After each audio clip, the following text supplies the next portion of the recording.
Welcome to my devlog. I'm the guy who deepens his voice for his videos and makes the games.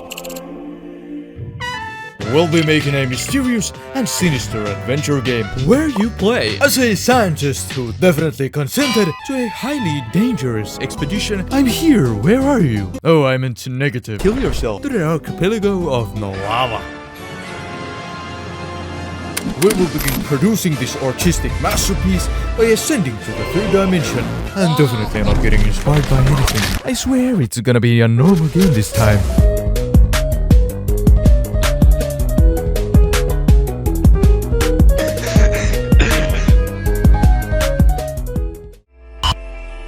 For this journey, I have brought along with me a fellow dumbass in order to navigate the scary world of 3D. My friend is going to do most of the 3D models. He has no experience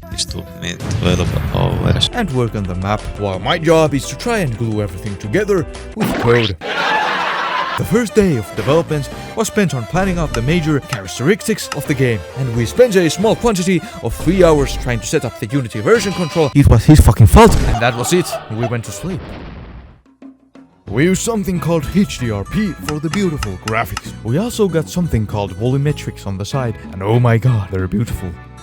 Currently, the game has a very realistic and boring aesthetic. Realistic graphics can be very dangerous for an indie game though, since you must ensure the consistency of realism throughout the game. Finding something like a low poly model or a bad texture in a realistic game would ruin the immersion. That's why the visuals of this game will be stylized using shaders. The visuals are fine for now. Developing them much further this early into the development could be detrimental. In order to achieve a satisfying and tactile movement system, I spent a lot of time tweaking the movement and adding features such as camera sway and view bob.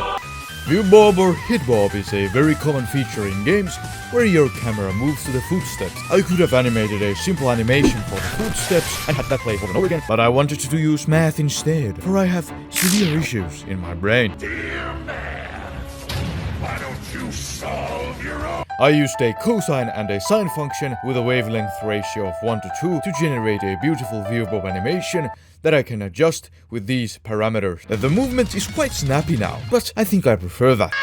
Next, I added a hotbar inventory system to the game. It was surprisingly easy to make, considering that I had never done anything similar before. With the inventory system, I could finally add items to the game. I added this placeholder compass pointer thingy. I also added this, I swear it's gonna be useful.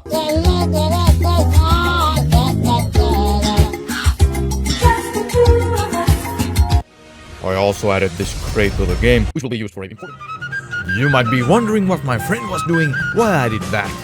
Well, in the meantime, my trash 3D model artist friend wasted 9 hours of his life on creating a tree model that had so utterly cursed geometry that we had to just abandon it and get tree models from online. He also added some stone models that he exported with the scene light and a camera attached, a cursed geometry table that was never used, and some random ass stone pillars. Looking aside his rough start, he has developed a lot, and at the moment we are pretty much equal when it comes to 3D stuff. Though he might have destroyed me with the launchpad. He's the one responsible for the science scanner model, and he's currently making the 3D models for a gun and a bridge. If you're interested in his side of the development process, check his stuff out. I felt as if the game was missing something important, something central. I'm going to add a random ass worm leech creature that will be— No. You're not going to add a leech to this game. We don't need one. Stop wasting your time on useless stuff. Yep, we're making a leech. It appears some of the faces are inverted. Bruh. How do we animate this? So, I'm not even gonna ask why you guys wanted to know how to rig tentacles. Excuse me, what? Let's see what it looks like. I go ask my friend. Does this look like a worm? What the fuck is that? Okay. Does he not look like a little capsule of sunshine and happiness? There are now GIFs out of this worm. Please search GIF wheelworm from Tenor on Discord. And please use this GIF on Discord. It will cure your depression. Trust me. So, this beautiful creature is finally in the game. He has a positive outlook on life and a never-ending lust for blah. I edited the screen shakes by stealing them from my previous game. Watch this video if you want to know the cool maths I used to get this beautiful screen shake system. After a month of watching the figments of our imagination unfold themselves before us, the beauty slowly started to set in. We came to realize that we had created utter cinema.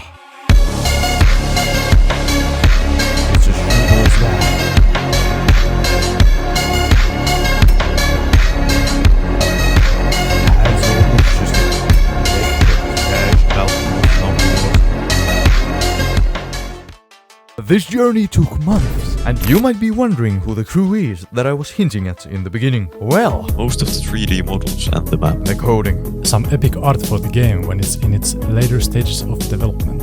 Hello, my name is... Wait, that was my real name. Well, today we are talking about sound effects. I definitely didn't get my sound effects from negligently scrolling around freesound.org and 99 sounds. I made them myself, yes. So, what went into the sound effects? Well, I was shortly briefed the artistic direction the game was taking and wanted the sound effects to conform to these dark and gloomy tones. So when making them, I decided to put emphasis on the lower regions of the Doppler effect in order to boost the more dark overtones. So basically, I turned the website to dark mode when getting the sounds. The game might get released this year, but nothing is for certain. It will be released on Steam for like $5, which we feel is a fair price for a fun little adventure story with some replayability. If you're interested in supporting the development of this game, support this channel by subscribing and liking, and soon there will be a Steam page on which you can wishlist the game and support us that way. And also, I regret some of the things I've said. I watched it. It was good. I liked it.